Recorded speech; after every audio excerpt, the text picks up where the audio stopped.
Introdução. Abraão, ou Abrão, significa pai exaltado. A mudança de Abrão para Abraão teve por fim reforçar a raiz da segunda sílaba para dar maior ênfase à ideia de exaltação. Abraão era filho de Taré, progenitor dos hebreus, pai dos crentes e amigo de Deus. Gênesis 11, 26. Este nome estava muito em voga entre os semitas, pelo menos 2 gerações antes do reinado de Hammurabi, que parece ser o Arrafel mencionado em Gênesis 14. Abraão será nome de tribo? Ou será ele a personificação de uma tribo? O motivo para levantar esta questão é que muitos nomes dos registros genealógicos dos hebreus referem-se a tribos e não a indivíduos. Gênesis 10 e 24, 1 a 4. Não é sempre fácil, e às vezes é impossível saber se tais nomes se referem a uma pessoa ou a um povo. Porém é importante notar que o nome da tribo inclui indivíduos cujos feitos são recordados nele, e como atos da tribo. Noé, por exemplo, pode ser o nome de uma tribo se assim for, e a narrativa do dilúvio denota igualmente um membro individual daquela tribo, salvo com a sua família na arca. No caso de Abraão, Gênesis 2, 26 e 27, e nos primeiros 10 versículos do capítulo 12, podemos ler tanto a história original de uma tribo, e sua emigração, como a de um sheik com sua família. A separação de Abraão e Ló pode ser considerada como a separação de 2 tribos e do mesmo modo o pacto de Abimeleque com o patriarca Abraão. Esta distinção entre tribo e individualidades não vem alterar o assunto deste artigo, referente à pessoa de Abraão. A maior parte dos feitos aqui registrados são atos individuais, Gênesis 15, 1 a 8, 16, 1 a 11. As passagens citadas pertencem à mais remota literatura de Israel, segundo o acordo de todas as escolas de crítica. Nos séculos subsequentes, os próprios hebreus tratam do assunto sob o mesmo ponto de vista. Isaías 29, 22, 41, 8, 51, 2, Jeremias 33, 26, Ezequiel 33, 24 e Mateus 8, 11. 1. Cronologia. O patriarca tinha 75 anos quando deixou a Caldeia. Todo este tempo viveu com seu pai e seus irmãos em Ur. Casou-se com Sara, sua irmã paterna. Depois da morte de seu irmão Arã, ele e sua mulher e Ló, seu sobrinho, emigraram, sob a direção de Taré, de Ur para a terra de Canaã. Gênesis 11, 27 a 31. A Bíblia não menciona o motivo desta emigração. O historiador Joséfo pensa que foi por causa do falecimento de seu filho Arã. Pensam outros que o motivo da mudança baseia-se no desejo de melhorar as condições de vida, em uma nova terra de liberdade, ou talvez por causa das perturbações políticas da Caldeia, ocasionadas pela invasão dos Elamitas. Santo Estevão interpreta o caso referido em Gênesis 12:1, do seguinte modo: o Deus da glória apareceu a nosso pai Abraão quando estava em Mesopotâmia, antes de assistir em Carã. Atos 7:2.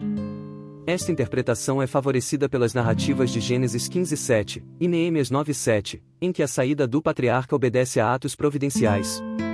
As várias causas já assinaladas e os motivos de ordem natural poderiam ter cooperado como meios providenciais empregados por Deus para persuadir o seu servo a obedecer à visão celestial. A família saiu de Ur, e, tomando a direção ordinária, seguiu o vale do Eufrates, para noroeste. Chegados que foram a Arã, abandonaram a ideia de seguir para Canaã e ficaram ali. Quando Abraão tinha 75 anos de idade, partiu de Arã para a terra de Canaã. Esta mudança foi feita em obediência à vontade de Deus que a ele se revelou em Ur. Santo Estevão, como já foi dito, dá esta interpretação que bem se combina com a narração de Gênesis 12:1. Pelo fato de constar a morte de Taré no capítulo anterior, não se segue que o patriarca se detivesse em Arã até a morte de seu pai. O escritor sagrado, como é de costume, termina o que tinha a dizer sobre Taré, antes de entrar nos pormenores da história de Abraão.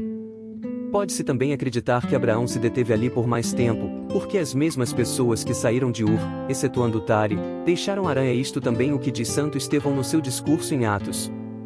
Sendo assim, Abraão nasceu quando Taré tinha, pelo menos, 130 anos, e não 70, como se infere de Gênesis 11, 26. Nesta passagem, o nome de Abraão está em primeiro lugar, ou porque era o primogênito, nascido quando Taré tinha 70 anos, ou então, se ele era o mais moço e nascido depois dos 70 anos de Taré. Neste caso, pode ser que, ocupando o seu nome o primeiro lugar, seja isso por ter ele sido o progenitor do povo escolhido. De Arã foi para Canaã. Que caminho tomou ele? Provavelmente a estrada de Damasco, larga via que saía da Mesopotâmia e passava por esta cidade em demanda de Canaã. Abraão não se demorava muito tempo nos lugares de descanso, caminhava sempre, tinha 75 anos quando deixou Arã e passou 10 em Canaã antes de tomar por mulher a sua escrava Agar. Gênesis 16:3.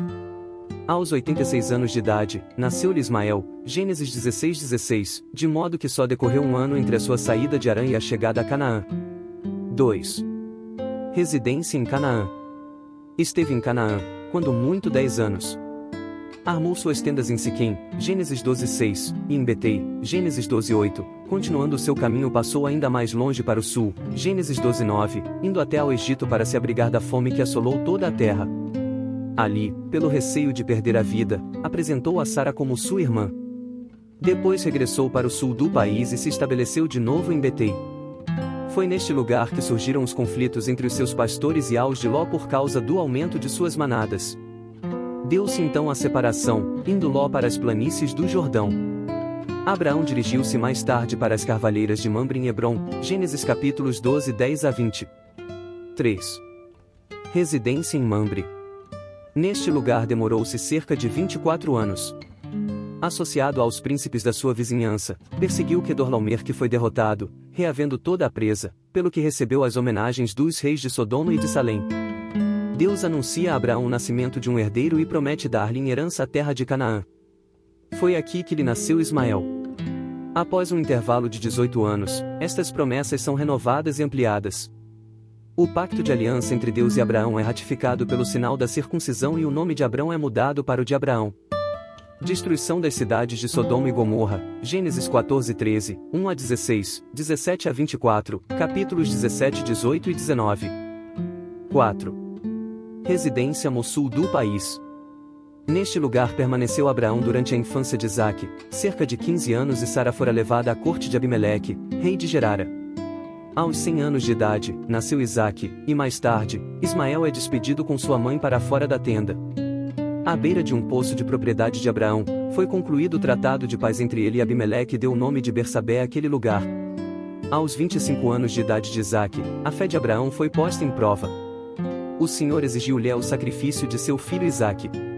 Ambos pai e filho, em obediência à ordem divina, dirigiram-se às montanhas de Moriá. Quando o patriarca estendia a mão para o sacrifício de seu filho, um anjo do Senhor mandou substituir a vítima humana por um carneiro. Terminado o sacrifício, voltou ele para Bersabé, Gênesis 20. 5. Abraão volta para Hebrom. Passados 20 anos de vida calma, veio habitar em Hebrom, onde morreu Sara na idade de 127 anos, Gênesis 23. 6. Ao sul do paz com Isaque.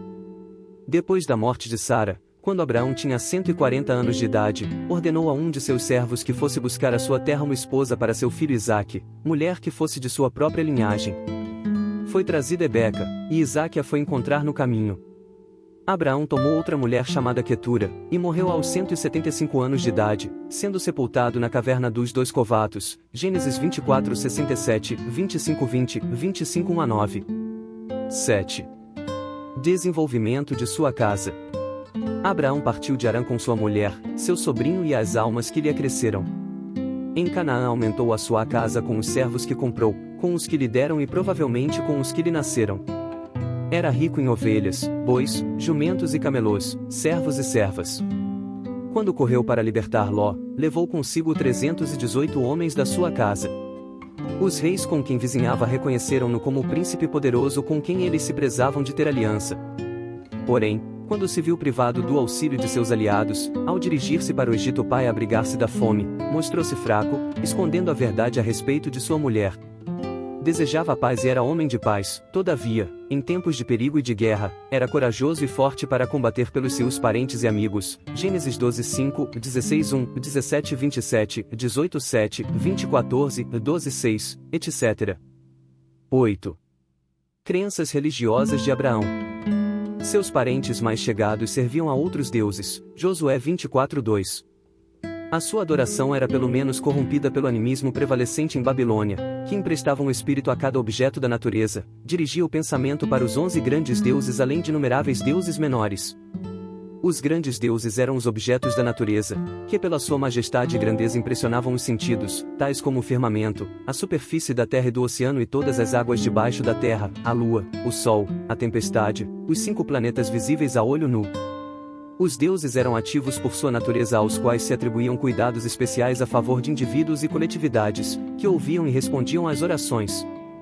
A fé de Abraão distinguia-se da grande maioria dos seus contemporâneos. Crie em Deus Todo-Poderoso, Gênesis 17:1, Eterno, Gênesis 31:33, Altíssimo, Gênesis 14:22, Criador dos céus e da terra, Governador moral de toda a terra, Gênesis 18:25, e de acordo com as crenças de seus contemporâneos, crie em Deus como regulador de todos os acontecimentos do mundo, que vê e toma conhecimento de tudo que acontece e que faz tudo conforme sua vontade soberana. Nesta crença, Abraão obedecia a Deus e o adorava, honrando o seu nome. Como conseguiu esta crença? A razão veio em seu auxílio, como vem em auxílio de muitos cristãos inteligentes. Os politeístas têm chegado a ser enoteístas e há traços de enoteísmo entre os compatriotas de Abraão em Babilônia. Espírito lúcido e lógico, como o de Abraão, facilmente chegaria do enoteísmo para o monoteísmo. Melquisedeque adorava o Deus Altíssimo, Criador dos céus e da terra. As suas concepções religiosas conduziram-no a um profundo reconhecimento para com Abraão. Há evidências monumentais que parecem provar que um indivíduo entre os assírios e babilônios chegava a conhecer a unidade de Deus.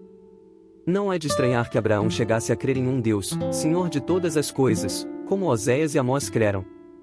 A herança religiosa de seus antepassados devia tê-lo auxiliado. Em favor desta fonte de informação religiosa temos a crença em uma revelação primitiva, a existência de uma linha que principia em Adão e que continha os nomes de verdadeiros adoradores como Sete, Enoque e Noé. Conclusão. A narrativa histórica da vida de Abraão combina perfeitamente com a história do Egito. As datas cronológicas da Bíblia dão a entrada de Abraão em Canaã, 645 anos antes do Êxodo. Esta data explica perfeitamente a presteza com que Abraão se dispôs a ir para o Egito, quando a fome flagelava Canaã, e nos dá a razão por que Faraó lhe deu tão cordial acolhimento. Este faraó reinava no período em que o trono do Egito era ocupado pelos reis pastores que tinham vindo da Ânsia. A cronologia bíblica dá a visita de Abraão às terras do Nilo e a descida de Jacó e seus filhos à terra do Egito, dentro do período dos reis pastores, prova bem evidente do rigor das datas como da autenticidade da narrativa.